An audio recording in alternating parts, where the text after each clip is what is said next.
Welcome to the Academic Writing Amplified podcast. On this podcast, we believe that the culture of academia needs to change radically. Women and non-binary people are revolutionizing academia within institutions that were not built for us. If you're ready to reject the culture of overwork, kick guilt and overwhelm to the curb, and amplify your voice to make a real impact on your field without breaking down or burning out, you're in the right place. With our team of experienced writing coaches as co-hosts, we'll share insights and talk to inspiring guests to bring you the practical strategies, systems, and mindset shifts you need to find time to write, publish work you love, and design your career on your terms. And it all starts with writing. Let's go. Hello and welcome to the Academic Writing Amplified podcast. I'm your host for this episode, Kathy Mazak, and I'm so glad you're here listening today. Today, I want to talk to you about what you're leaving on the table when you're not publishing. Now, I know what I say all the time about this, which is that you're leaving on the table a possible promotion, maybe a job that you want, maybe the next grant or your first grant. When you're not publishing, of course, we are leaving those things on the table. But I don't want to focus on that today. I really want to put all of those things. We all know those. They're scary, right? It's scary to think about, not getting promoted. And so let's put all of those aside and let's talk about kind of what your career looks like when you're not publishing besides all of those things. So today I've got 5 things that you're leaving on the table when you're not publishing. So let's get started with number 1. The first thing you're leaving on the table when you're not publishing is your own self-care. So that might seem kind of counterintuitive to many of you, since the fact that you're not writing and making that time to write so that you can publish, that weighs heavily, I know, on so many of our listeners. So it might seem counterintuitive to think that finally doing the writing is actually a kind of self-care. But I really think that writing is a kind of self-care in the way that any kind of extra attention to your body and to your mind and inward looking activity is self-care, right? So when you take a nice bath and then put lotion, take the time to put a nice smelling lotion on your body, or when you make sure that you take a walk every day or do some kind of exercise, when you eat good foods, all of those things are nourishing you. And writing also nourishes you.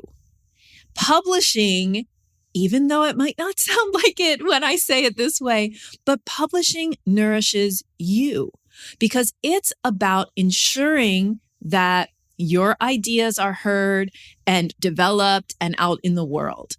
So I think part of the reason that especially women have trouble with, making time to write so that they can publish is because somehow it feels selfish in the way that society tells us not to be selfish, right? Especially tells women, right, not to be selfish. So the same way we're supposed to sacrifice everything for other people, for the people that we give towards, and that, it doesn't matter if we run ourselves into the ground as long as everybody else around us is okay. That is exactly the same scenario that makes me say writing is self-care. Because you could be running yourself into the ground, teaching and mentoring and doing service and all the things, and then your writing and publishing fall to the side and you are also burnt out and not getting what you want out of your career. So that's why I say that writing is self-care.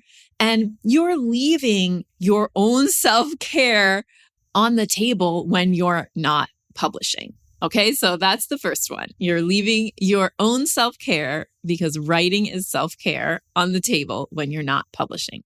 All right, number 2, the full development of your scholarly ideas. So you're leaving that full development of your scholarly ideas on the table when you're not publishing. And here's why. The act of writing up the results of your research or writing up, depending on your field, like what writing looks like and what publication looks like, in the act of writing, you are developing your ideas. So sometimes we say that you need to kind of like write your way to your ideas. And I think that that's true for many people. And I think it's true for everybody that in the writing and in the revision and peer review process, you are deeply developing your scholarly ideas in a way that doesn't happen if you are not writing for publication. So I'm not saying it can't happen, but what most of the people who are listening to this podcast, most of the problem is not that you don't have ideas. The problem is that you don't have time to write up those ideas so that you can submit them for publication. And that in itself means that you're not fully developing those amazing ideas that you have. Because in the process of writing and revision and peer review feedback, you get to really articulate your ideas clearly, develop them, and in that process, you have new revelations that you probably wouldn't have if you just sat around and talked about your ideas, for example. And also, nobody's sitting around and talking about their ideas. Like, you don't have time for that either. So number 2 that you're leaving on the table when you're not publishing is the full development of your scholarly ideas. Okay, number 3, and I love this one. You are leaving on the table when you're not publishing a weekly schedule built around your priorities and your values. Yes. So if you are listening to this podcast because you want to write and publish your work, and you are currently not writing and publishing your work, that means that your schedule is not organized around your priorities. So you can tell me all the reasons why that's true. Maybe you have a 4-4 teaching load. Maybe you have a ton of family care priorities as well. Like maybe you have a big service load that you feel kind of like somebody dumped it on you, or you're the only one in your department who can do this service thing. And so you'll say that your priorities are writing and publishing, but your weekly schedule, the actual activities that fill your work week, are not aligned with that priority. So when you're not writing and publishing, a lot of times it's because there's this misalignment between what you want your priorities to be and how you're living out and how the activities you're actually participating in every week are showing the world and saying what your priorities actually are. So those two things, when they are in alignment, when the amount of time you spend is aligned with your priorities and your values, that is like a beautiful, beautiful place to be. It feels really good when your week is aligned with what your priorities and values are. And what we would say, right, inside of our programs, that your weekly activities are in support of your academic mission. So how many of you, like, if you're listening, like, have you thought at the end of the week, I just didn't get anything done, right? So if you have that thought, first of all, it's probably not completely true. You probably did a lot of things. But what usually when people say I didn't get anything done, what they mean is that I wasn't working towards my priorities and in line with my values this week. So instead of, taking time and writing and working on a publication that I want to get out, I answered emails and filled out forms and, made copies or like whatever you do these days that is like stuff that doesn't feel like it's on mission for you or that it's in support of your priorities. So if you say that, if you get to the end of the week and you're like, I didn't do anything this week, or at the end of the day, I didn't do anything today, what I think you're actually saying is, I did a lot of things. None of them were my priority activities. So you know how that feels. I mean, everybody has days and weeks like that. So you know how that feels. So when it doesn't feel that way, when you get to the end of the week and you can say, I put in 2 solid hours towards that publication. I had a light bulb moment because I had the time to think while I was drafting this article for publication. When that happens to you, then you stop that feeling of like, I'm never getting anything done.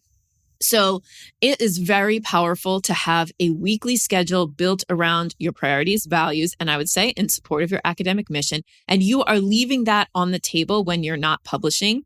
By the way, in our Navigate program, that's what we teach you how to do.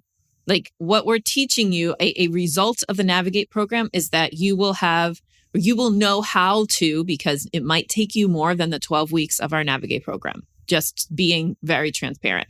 But you will have all the tools and you will know what you have to do in order to have a weekly schedule built around your priorities and values and in support of your academic mission. All right, number 4, what you're leaving on the table when you're not publishing, the powerful feeling of prioritizing yourself. Oh, this is such a great feeling. When you put up boundaries around your time and organize your time in a way that prioritizes you and your scholarly work, it is a very, very powerful feeling. And also, when you start to have evidence of the fact that when you set up boundaries and prioritize yourself, you're actually not disappointing other people. Like that's a big fear that people have. It's like, oh, if I say I can't meet at that time, or if I say I can't do that by that date, then I'm going to disappoint that person. And when you let go of, first of all, a lot of times you don't actually disappoint the person. Second, if you did, that's okay. Like sometimes people are going to be disappointed. You can't control how they feel. So, instead of worrying about what other people are thinking about your actions, when you are prioritizing yourself and making choices that are in line with what you want and what you got into this professorial career for, it feels so good. And it feels very powerful. It feels like, oh, I am a person who makes decisions based on what I want to see myself creating in the world. I make decisions based on how I'm going to craft this job to feel good so that I can be the best at it. And that's just like super, super powerful. Okay. So before I get to number 5 of what you're leaving on the table when you're not publishing, I want to let you know that we have a program to help you with all of these things. It is called Navigate Your Writing Roadmap. And we've just done a revision of this program. We're actually about to pilot the revision. So if you're listening in real time, then you will be able to apply for the pilot. And if not, if you're listening later, you can apply for our next cohort. So Navigate is going to run for 12 weeks. We are accepting applications until I think February 16th, 2023. So if you're listening in real time, you still have time to apply. If you apply and get accepted, also note we are going to be doing an information session. So if you have questions after you've been accepted and before you enroll, then you will get an invitation to that information session. Navigate is meant to help you do several things, the most tangible of which is by the end of the 12 weeks, you will submit that almost done article that you've been sitting around trying to make time for, I don't know, months, maybe years. So you will submit that. That is a tangible result of the program. While that is going on, you are also going to be learning to do all of these things to get you publishing, right? And we all know that to publish, you need to make time to write. You need to have writing time and you need to have project management skills. We teach you how to do that inside of Navigate. In 12 weeks, we're going to do the publication pipeline, writing project management. We're going to teach you our soaring system, which is about how you're going to replenish and reinvigorate your relationship with your writing. And we're going to get that publication out the door. So you are going to be set up in 12 weeks to meet your publication goals over the next year. So we've made some changes to Navigate. So if you're a longtime listener, if you've been on our email list for a while, Navigate's taken a lot of different forms. The latest iteration, I think, is really I'm very, very excited about it. And one of the reasons is because it includes group coaching. So there is a weekly group coaching call on Fridays. Sometimes it will be like a traditional group coaching call, and other times it will be a co-writing time when you can also ask your coach questions. And so I really think that we have built the most simple and impactful iteration of our Navigate program, and we would love for you to join the pilot. So find the link to the application in the show notes. We can't wait to get started. Class starts February 20th and applications close on February 16th. All right, so let's get back to what you're leaving on the table when you're not publishing, number 5, which is your scholar's voice. Yes, the new name of our company. You are leaving your scholar's voice on the table when you're not publishing.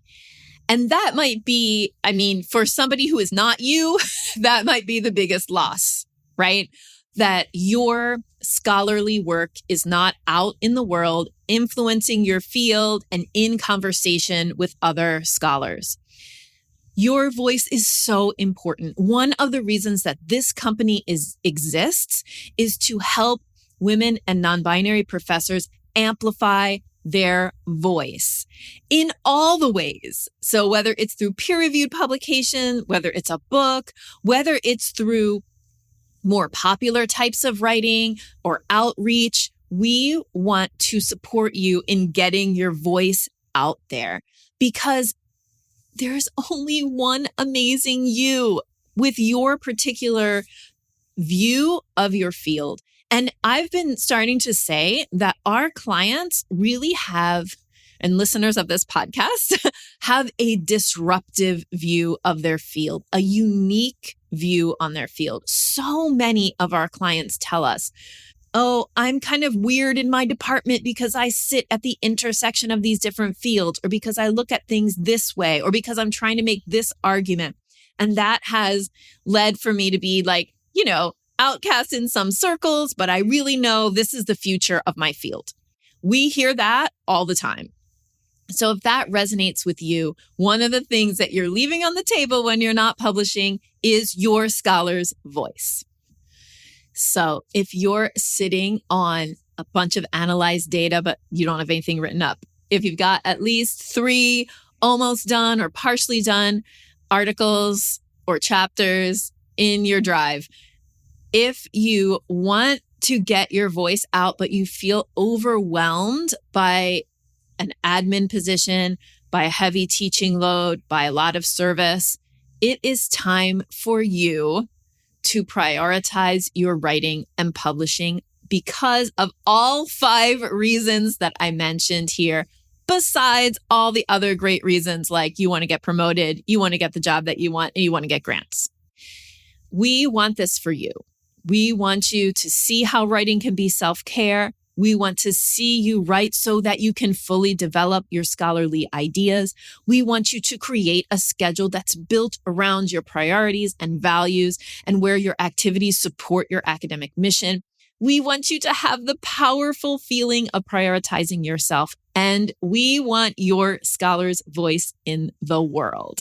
So thank you so much for listening to this podcast. I hope it's inspired you to make a change and do something different in your writing and publishing. And if you would like our support with that, we would love to see your application come through for Navigate. Have a wonderful day. Bye. Thank you so much for spending your valuable time supporting yourself and your writing by listening to this episode. If you like what you heard today, the best way to say thank you is to hop on over to Apple iTunes and write an honest review. The more reviews, the more amazing academic women and non-binary people will find this podcast. So go write one now.